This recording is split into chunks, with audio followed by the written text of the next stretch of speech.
Now this is a comfy habitat, a house in the suburbs. It was once idealized as the American dream. But that's before we invented traffic jams, a commuter's worst nightmare. Sebastian Thrun thinks he can make highway gridlock go the way of the buggy whip. The solution? Everybody drives bumper to bumper at 200 miles per hour, and here's the important part, let your robot do the driving. Thrun's idea first hit the headlines in 2005. DARPA, a division of the Department of Defense, set up a race to see if a robot could actually drive a car out in the real world. The idea was to build a car that could drive itself without a person on board and without any kind of remote control, about 150 miles or so through the desert. After 7 hours of driving through rough desert terrain, Thrun's car, called Stanley, came out on top. We would see a dust cloud, and eventually we see a small blue dot, and all of a sudden this dot became larger and larger. It was actually our car that we've built. And it went all the way to the finishing line, stopped there as programmed, and it was just such a remarkable moment that we could build something that could go out for almost 7 hours and come back by itself. It was just unbelievable. Sebastian Thrun and his team at Stanford University are now ready to roll out the next generation automated auto, aptly named Junior. It's a car full of computers and sensors that has that capability. It can actually drive itself. Sebastian Thrun and his team at Stanford are steering us into a future where robotic cars will rule the road. It's a self-driving car, so there's no human in the loop, there's no remote control.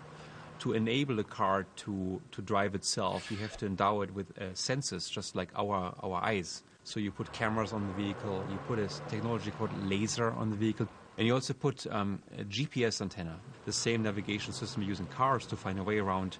These robots use to orient themselves to find out where they are. Now, I see a lot of switches in the center panel here. It looks pretty threatening, like they launch rockets or something like that. What do these switches do?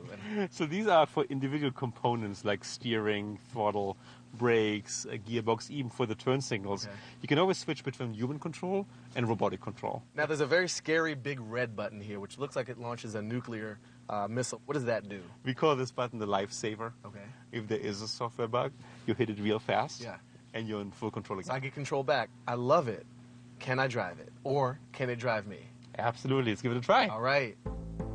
The plan is for Junior to take me on a 2-mile-long pre-programmed loop around campus. Now I'm gonna go. Let's see what Junior does. Ah. Oh, yeah.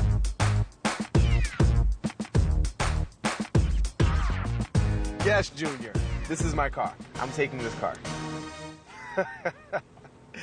I'm driving, pseudo-driving Junior. He's just kind of taking me where he wants to go. This takes some getting used to. Like, I've seen steering wheels move before on their own in movies, and it's usually some animation trick. This is a very smart computer. We're just cruising now.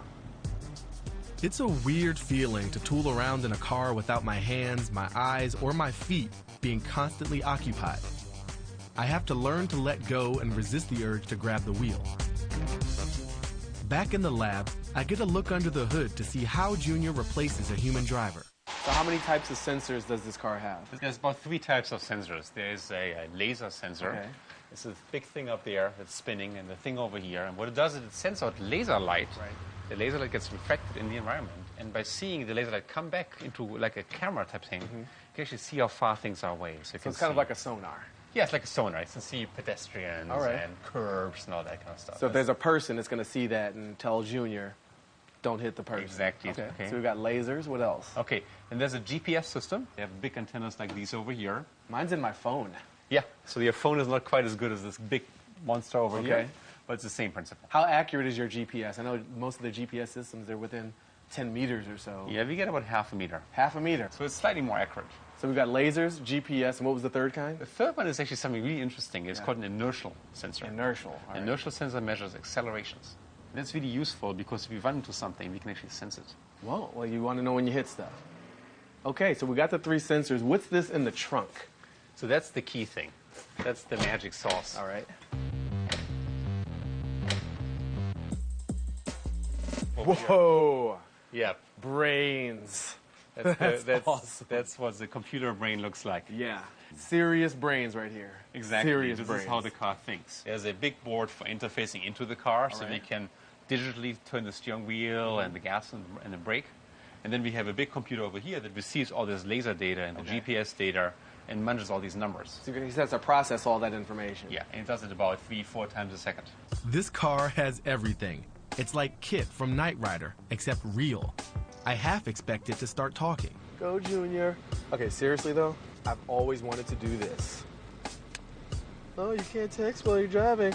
Oh yeah, I can. Let's hop in my inbox. And almost every single accident, over 95%, is caused by human error. It's us on the cell phone and texting and not paying attention, and that's the end of our life, or somebody else's life. So I think if we had a robot just watch over my shoulder and help me make these decisions, we could be significantly safer. The man's got a point. Junior won't be distracted by conversations or billboards. And because digital driving can be so much more precise than our analog maneuvers, the clutter of commuting will no longer be a part of our urban habitat. As most of us know who live in densely populated areas, traffic is a disaster. We can't build more highways because the land is taken. We can't go vertical because it's prohibitively expensive. It turns out only about 8% of the highway surface is used by cars.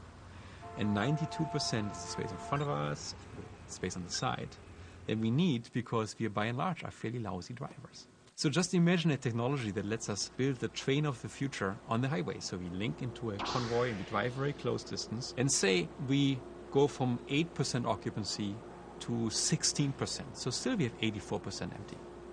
We just doubled the capacity of the highway system. This is the coolest test drive I've ever been a part of because I wasn't actually driving. Junior here did most of the work, and it's a computer. Knows its location, things around it, plots a course, and executes on that course. I feel safer with more Juniors on the road than more Baratundes behind the wheels of cars. So the future of driving is really passengering. More importantly, we're more efficient on the road. Highways have better use. Fuel efficiency goes up because we can maintain a constant speed.